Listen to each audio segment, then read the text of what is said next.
Bonjour à tous, aujourd'hui nouvelle vidéo, nouveau petit texte, cette fois-ci une réflexion sur l'existence, l'essence et la destinée.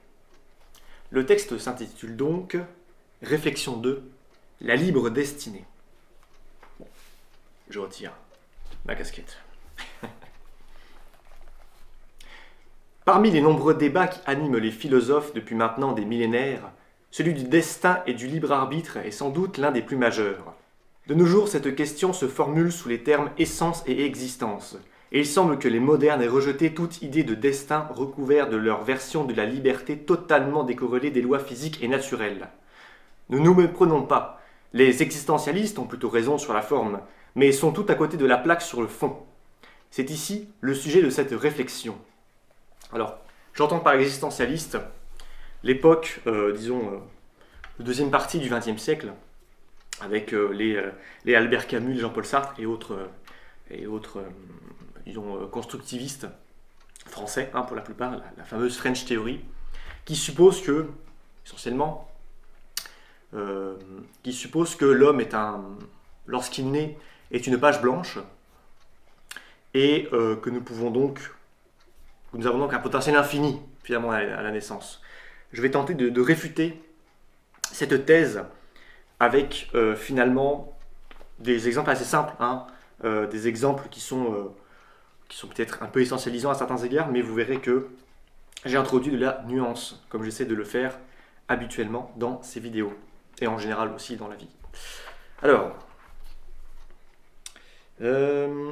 en vérité, l'homme est en quête de son essence profonde, de son caractère individuel et distinctif, de ses valeurs naturelles et de sa qualité propre.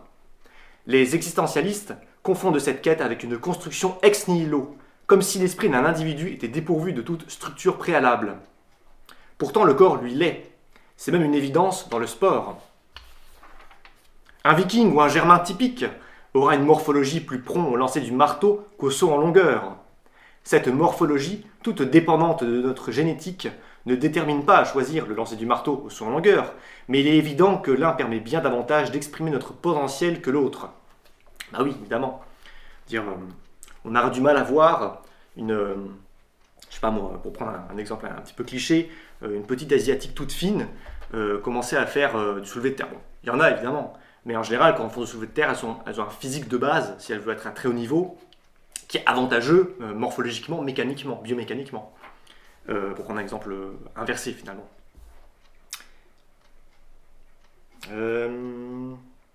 Alors pourquoi n'en serait-il pas de même pour l'esprit? Après tout, le cerveau lui aussi est soumis au génome. Carl Jung avait émis l'hypothèse de structure mentale qu'il nomma archétype. Bon, sans forcément partir sur Carl Jung, parce qu'il y a à boire à manger chez Carl Jung, du bon et du mauvais aussi d'ailleurs. Voilà, mais ces structures mentales chez Carl Jung sont comme des organes dans l'esprit, où chaque archétype a une fonction propre. Des archétypes comme le héros, le vieux sage, le roi. Typiquement, les archétypes qu'on retrouve dans les mythes, les contes et légendes, beaucoup chez Tolkien notamment. Enfin, disons que c'est à notre époque peut-être la référence pour ce genre de choses-là. Et on retrouve ça aussi chez les Grecs. Donc là, je vais partir chez les Grecs, mais je vais revenir aussi chez les Grecs parce que je me rends compte que c'est un petit peu fouillis. Nous irons plus loin en supposant que ces archétypes ne sont pas répartis uniformément d'un individu à l'autre, formant une morphologie de l'esprit.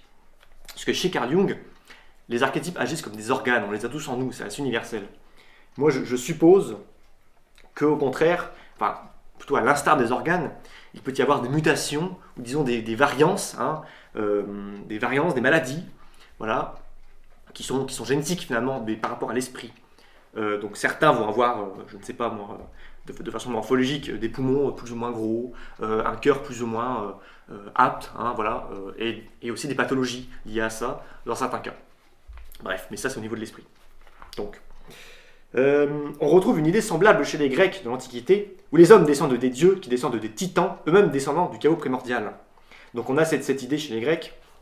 Effectivement, on a le chaos primordial qui est si on veut un peu résumer, qui est un peu l'équivalent du dieu chrétien, qui est une espèce d'unité absolue primordiale, et qui, en fait, le chaos primordial, c'est plus la materia prima, en réalité, et Dieu c'est la pichenette qui crée tout le reste, c'est la potentialisation du chaos. enfin, l'organisation du chaos à la rigueur. Et chez les Grecs, on a ça en fait. On a les titans qui sont des espèces de forces fondamentales de la nature et de l'homme. Hein. Donc on a le temps, on a l'espace et le temps essentiellement. On a l'éros, hein, par exemple, qui est un. Alors l'éros, des fois, c'est une descendance aphrodisiaque, mais il y a aussi l'éros primordial, hein, qui est l'amour, entre guillemets, l'amour large, hein, l'amour chrétien presque. J'ai même envie de dire. Et les hommes, finalement, enfin les dieux sont donc une déclinaison des titans, se raffinent, sont de plus en plus spécifiques, et d'une certaine façon, les hommes descendent des dieux, en fait. Les hommes descendent des dieux, hein, point barre. Et à force de mariage entre les différentes forces divines, on finit par arriver à un espèce d'ultra spécificité divine qu'on appelle l'individu, finalement. L'individu, c'est celui qui a toutes les influences divines, mais sous différentes proportions, hein, des proportions qui sont génétiques, entre guillemets, si on reprend l'exemple divin. Et donc certains hommes qui sont de la lignée d'Arès, par exemple, seront plus aptes à être des guerriers, hein, si on reprend cette analogie. Donc, puisque l'homme en est un descendant, il en conserve quelques traits de caractère.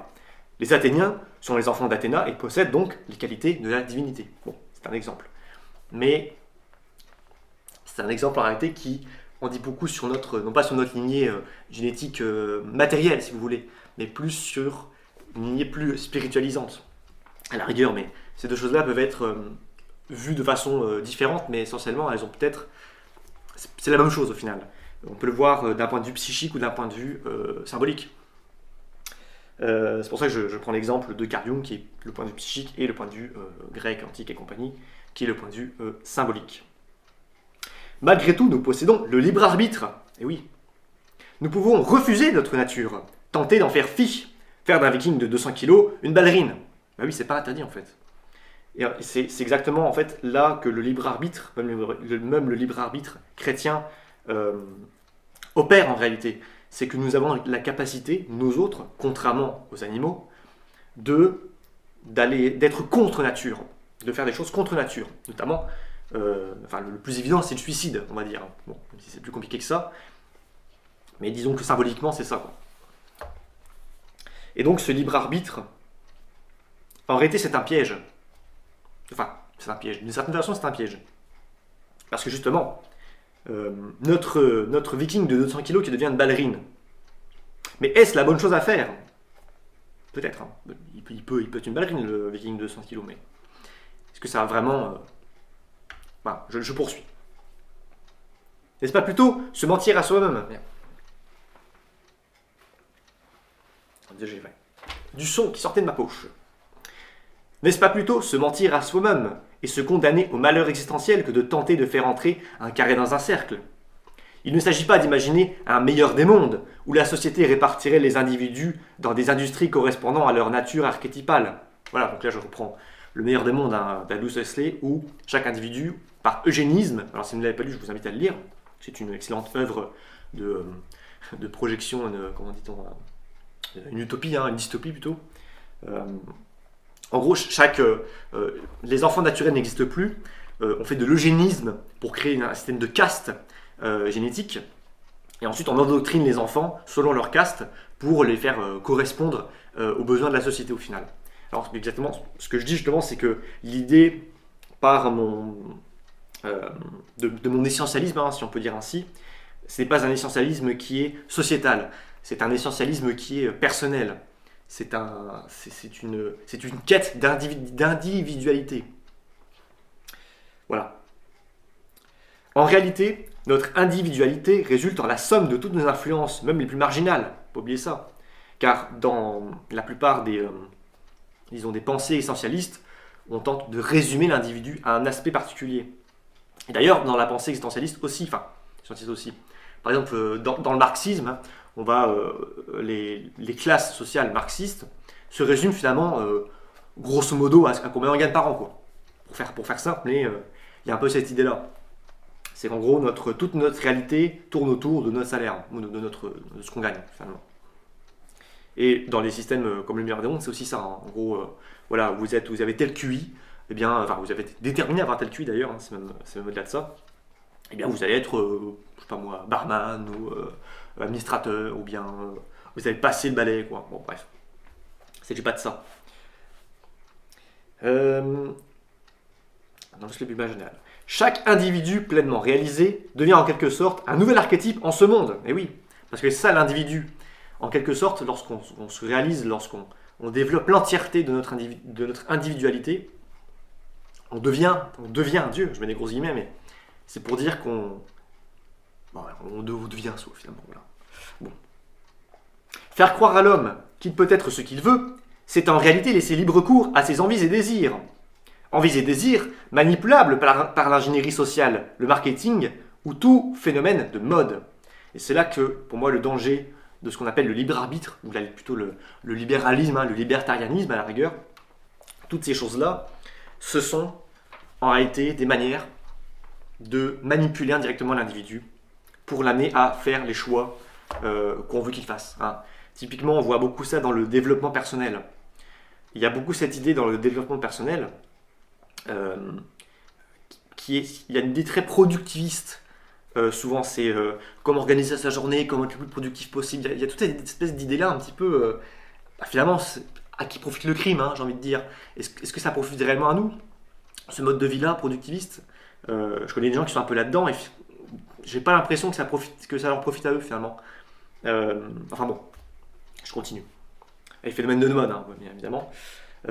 Cette liberté de façade est en réalité le plus vicieux des totalitarismes, faisant du prétendu individu un être corvéable et façonnable, besoin du marché, une pièce universelle installable dans n'importe quelle machine.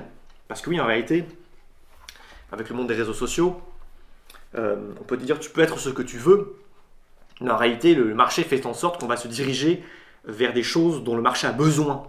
Hein, c'est toute l'idée derrière Adam Smith, la main invisible, tout ça, le libéralisme en réalité. Mais le souci, c'est qu'au final, comment dire, en fait, les individus deviennent serviles d'eux-mêmes. C'est pour ça que je dis que c'est encore plus vicieux qu'un système totalitaire direct où on dit voilà, tu dois faire ci, tu dois faire ça. Alors là, c'est clair. Parce que là, on doit passer par des formes d'ingénierie sociale, du marketing et du phénomène de mode, comme je dis plus tôt, pour amener les individus à faire ce qu'on veut qu'ils fassent. Ce qu'on veut qu'ils fassent. Après, qui fait ça? Bon, je peux pas vous dire en réalité. Comme je dis, c'est le marché. Le marché, c'est une espèce d'entité un peu occulte, un peu particulière, mais qui est par essence même, on peut appeler ça le capitalisme, hein, si vous voulez, pour utiliser du vocabulaire marxiste. Mais quoi qu'il en soit, dans tous les cas, le marché, bien que ce soit une entité difficile à cerner, hein, c'est pas quelqu'un le marché, dans tous les cas, ça rend pas heureux hein, de s'inscrire dans le marché, de vouloir être dans le marché, ça nous rend justement, comme je dis plus tôt, nous devenons une pièce dans une machine, hein, tout simplement. D'un autre côté, il est évident que celui qui veut découvrir et accomplir sa nature sera confronté à une multitude de cul-de-sac, de faux prophètes et d'erreurs. Un véritable labyrinthe. C'est ça aussi le souci de toute... c'est que le marché, lui, c'est très facile de s'inscrire dedans, de trouver une petite place au chaud, voilà. Mais découvrir sa nature, c'est faire avec toute la contingence de l'homme, la contingence de l'être. Et forcément, on peut très facilement tomber dans des voies qui n'en sont pas. Et c'est là que le discernement, hein, je fasse une vidéo d'ailleurs sur le discernement, qui je pense est peut-être le plus gros souci de notre époque, enfin peut-être même des époques antérieures en réalité, mais pour moi c'est l'une des plus grandes vertus, la capacité de discerner. Bref.